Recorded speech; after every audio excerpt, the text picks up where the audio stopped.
படிநிலைக்கு பேர் தான் வாசி. நம்ம தெய்வங்களை வந்து குண்டலினி மேன் பவர் ஜபம் பண்ண பண்ண பண்ண பண்ண அது ஆக்னேய சக்கரத்தை வந்து தொடும். அப்போ அந்த ஆக்னேய சக்கரம் ஆக்டிவேட் ஆகிறதுக்கு தெய்வங்கள் வந்து துணை புரியுது. அந்த ஆக்னேய சக்கரம் வந்து திறப்பதற்கு சுயமுனை நாடின்னு சொல்கிறோம். அந்த சுயமுனை நாடி திறப்பதற்கு முதல் கடவுளான கணபதி தான் மெயின்.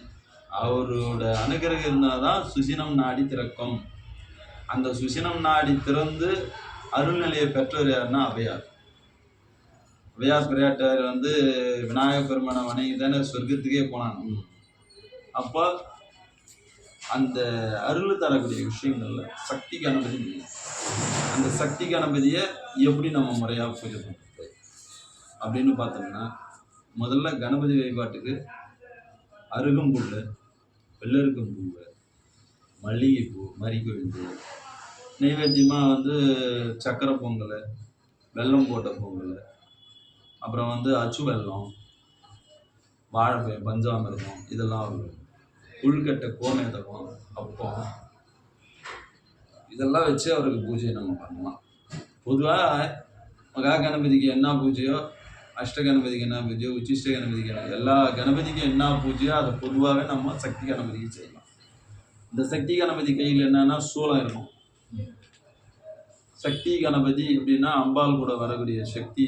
அதனால தான் இவருக்கு பீஜாட்சரம் வந்து கணபதியில் இவருக்கு பீஜாட்சரம் வந்து ஹ்ரீம். ஓம் ஹ்ரீம் கம் ஹ்ரீம் சக்தி கணபதி வாவா வசிய வசிய சிவா மந்திரமே முடிஞ்சு. ஆனால் அந்த சக்தி கணபதியை முதல்ல உடம்புல இருந்து நம்ம ஆக்டிவேட் பண்ணக்கூடியதுக்கு ஒரு பாடல் முறை இருக்குது சித்த வழி மார்க்கத்தில். அந்த பாடலை நம்ம படிச்சுட்டு மேக்சிமம் அதை வந்து நம்ம நல்லா மனப்பாடம் பண்ணிடணும். அந்த பாட்டை அந்த பாட்டுக்கு தான் ரெடி பண்ணிட்டார் இந்த சக்தி கணபதி. உச்சிஷ்ட கணபதிக்கு ஒரு விஷயம் இருக்குது, அஷ்ட கணபதிக்கு ஒரு விஷயம் இருக்குது, மகா கணபதிக்கு ஒரு விஷயம் இருக்குது. ஆனால் பொதுவாகவே அவையார் பிராட்டியார் என்ன சொல்கிறார், விநாயகர் விஷயத்துக்கு நம்ம விநாயகர் அகவலும் முதல்ல பாடிட்டு நம்ம ஈஸியாக செஞ்சு பண்ணலான்னு அவையார் பிராட்டியார் சொல்லியிருக்காரு.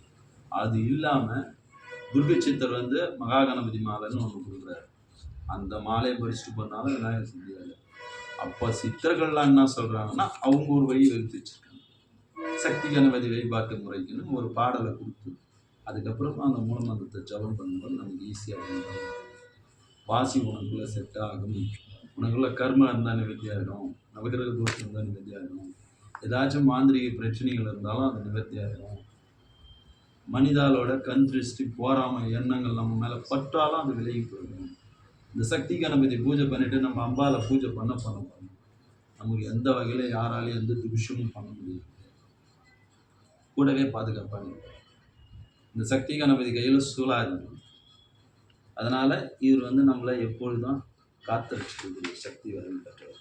இவரை பண்ண அருள் நல்லா அருள் வாக்கு நல்லா வரும், வாக்கு தெளிவு வரும்.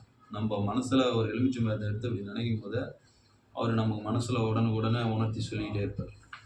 இதுதான் விஷயம், இதுதான் அப்படின்னு கரெக்டாக நம்ம சொல்லிக்கிட்டே இருப்பார். பெரும்பாலும் இந்த சக்தி கணபதி வழிபாட்டை ஜோதிடர்கள் பயன்படுத்துகிறாங்க, அருள் வாக்கு குறி சொல்கிறவங்க பயன்படுத்துகிறாங்க, வாக்கு சாட்டிக்காக. ஆக அந்த விஷயத்தில் இப்போ நம்ம குண்டலினி வாசி கணபதி விஷயத்தில் சித்தர்கள் பயன்படுத்தினாங்க பாட்டை பாடலாம். அகர முதர எழுத்தெல்லாம் ஆதி ஓம் சுழிகரத்தால் நின்ற உகரத்தின் வடிவாய் மேல் உதித்த ஏக அச்சர் முதல்வாய் மகரத்திற்கு மாயா மாங்கனி தன் கை பெற்று சிகரத்தின் உள்விளங்கும் சீலமே சக்தியின் முதல்வா ஐங்கர பிள்ளையாரே சடாச்சர முதல்வாய் முத்தே அங் உங் சிங் வளர்கண் ஜோதிமயமாய் பூர்வம் இரு மத்தியில் மறைநாத விந்து நிறைவாசி நாணம் அறிவானந்த ஊதியாய் சிவராஜ நூலில் அந்தனர் ஓதிடும் மந்திரப் பொருளே நிலையான செல்வமும் கோலா மாமுகனே என் கொடியவர்க்கு காலனே குஞ்சரி பாலனே என் கொடிவினை போக்கிடு மூஷிக வாகனா இப்பொழுது எனக்கு இறைவினை அகற்றி நெஞ்சில் குடிகொண்டு வஞ்சாட்சர பொருளாய் அறிவோம் நமசிவாய என ஜோதி ஆதி நின்ற பாசி மூலப்பொருளாய் நீதியாய் அரசால் சூலம் வாசம் அங்குசம் மோதகஸ்த ஏகதந்த விநாயகா நீந்தால் சரணம். இது இந்த பாட்டை நல்லா மனபாடம் பண்ணிச்சு. மனபாடம் பண்ணி இந்த பாட்டை பாடுங்க, விநாயகர் வந்து உங்களுக்கு 100% நீங்கள் உணர்ந்தார். கிளியராக கண்ணை மூணுன்னா அவரோட இது தரிசனம் கிடைச்சிடும். அதுக்கப்புறமா அவர் அந்த மூலமந்திரம் ஓம் ஹ்ரீம் கம் ஹ்ரீம் சக்தி கணபதி பாபா வசிய வசிய ஸ்வாஹா. இது டெய்லி 108 ஜபம் பண்ணிட்டு அதுக்கப்புறம் நீங்கள் எந்த சாமி இந்த பாடலை படிச்சுட்டு மேக்ஸிமம் 11 தடையாவது இதை பாடலை படிச்சுட்டு அதன் பிறகு மூலமந்திரத்தை 108 ஜபம் பண்ணணும். நேரம் பூஜை பண்ண நேரம் வந்து விடியற் காலம் 3 to 6 விநாயகர் பூஜை.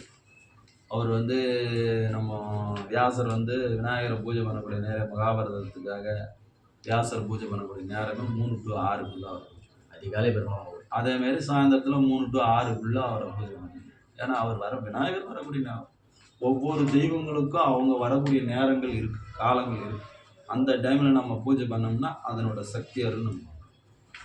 அப்போது தெய்வ அருளில் விநாயகருக்கான நேரம் 3 to 6 பிரம்ம முகூர்த்த காலம். இந்த பிரம்ம முகூர்த்த காலத்தில் நீங்கள் பூஜை பண்ணணும். விநாயகரோட அருள் மூலமந்திரம். இன்னொரு மூலமந்திரம் வந்து சக்தி கணபதி குண்டலினி வாசியோக கணபதியோட மூலமந்திரம் நம்ம வந்து ஓம் ஹ்ரீம் கம் ஹ்ரீம் சக்தி கணபதி பாபா வசிய வசிய ஸ்வாஹா.